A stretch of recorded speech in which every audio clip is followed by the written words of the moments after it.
if you want to perform a factory reset on Android phones, so first of all, open up your settings. Now we gotta scroll down to our general management tab.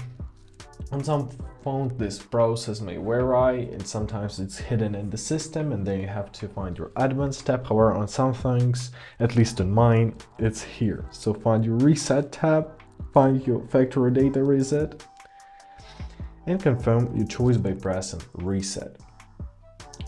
Be sure to remove your SIM card and SD card to preserve the data stored on them. Also, you can perform a factory reset using your recovery mode. So hold your power button, choose your power off option, right? After that, we're gonna grab a USB-C cable and plug it into our Android phone. So make sure that USB-C cable is connected either to laptop or to any power outlet. We need it to be plugged in. After that, the next step may vary. So for most phones, it's gonna be a combination of power button and volume up button. You have to hold them simultaneously.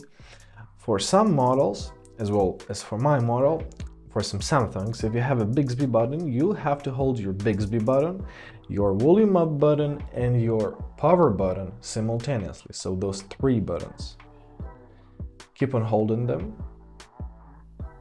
And now you've taken to your recovery mode. So you can navigate through it using your volume down and volume up buttons.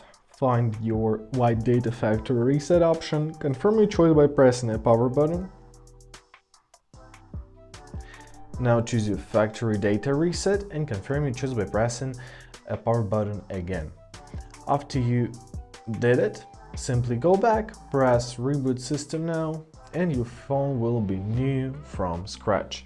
And basically that's it. I hope this video is helpful. Thank you so much for watching. Have a great day, and please consider subscribing to our channel.